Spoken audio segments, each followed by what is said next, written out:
10 September atom বম এই ফুলজাৰিও নহ'ল, ফুচ হৈ গ'ল। মই যি খবৰ পাইছোঁ অহা 10 ডিচেম্বৰত তেওঁক সলনি কৰা যাব আৰু তেখেতক মুখ্যমন্ত্ৰী পদৰ পৰা আঁতৰাই যাব। মুখ্যমন্ত্ৰী মহোদয় আজি তাৰিখত আতংকিত। তেওঁ যে ইমান বাৰম্বাৰ যে বিফল হৈ গৈ আছে, ঝাৰখণ্ডত বিফল হ'ল, যোৰহাটত বিফল হ'ল, 10 ছেপ্টেম্বৰত বিফল হ'ল। সেইকাৰণে তেওঁ সেই ভয়ত, সেই আতংকত, সেই চিন্তাত পৰি, সেই হতাশাত পৰি আজি এনেধৰণৰ কথাবোৰ ক'বলৈ আৰম্ভ কৰিছে। যুক্তিহীন কথা, তৰ্কহীন কথা। মুখ্যমন্ত্ৰী মহোদয় আজি তাৰিখত আতংকিত। 10 ছেপ্টেম্বৰ এটম বম এই ফুলজাৰিও নহ'ল, ফুচ হৈ গ'ল।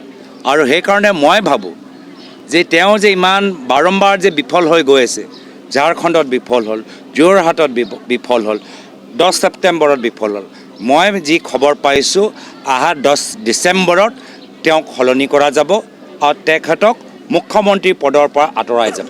সেইকাৰণে তেওঁ সেই ভয়ত, সেই আতংকত, সেই চিন্তাত পৰি, সেই হতাশাত পৰি আজি এনেধৰণৰ কথাবোৰ ক'বলৈ আৰম্ভ কৰিছে।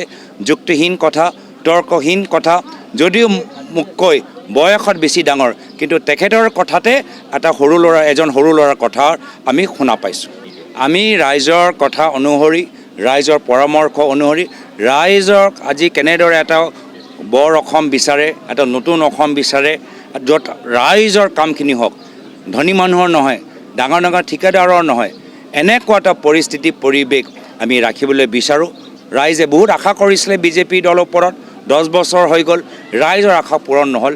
সেই আশাটো আমি আগন্তুক দিনত পূৰণ কৰিম। তাতে আমি আটাইতকৈ বেছি জোৰ আৰু মন লগাম। ময়ো ইমান নাজানো, কিন্তু মই কৈছোঁ আমি ৰাজনীতি আমাৰ দৃষ্টি, আমি কেন্দ্ৰ কৰিছোঁ ৰাইজৰ আশামতে। এইবোৰ চব সমস্যা প্ৰত্যেক দলত থাকে, কিন্তু আমাৰ মূল উদ্দেশ্যটো হৈছে যে আগন্তুক দিনত গাঁৱৰ ভিতৰত চৰকাৰী স্কুল খোলা আৰু মদৰ দোকান বন্ধ কৰা। এতিয়া বিজেপি নিজৰ হোৱাটছএপ গ্ৰুপত কি চৰ্চা কৰে তাৰলৈ মোৰ একো চিন্তা নাই। ৰাইজে কি চিন্তা কৰে? ৰাইজে যি দেখিছে যে বৰ্তমান চৰকাৰে 1250 টকা দি আৰু একো কাম কৰা নাই।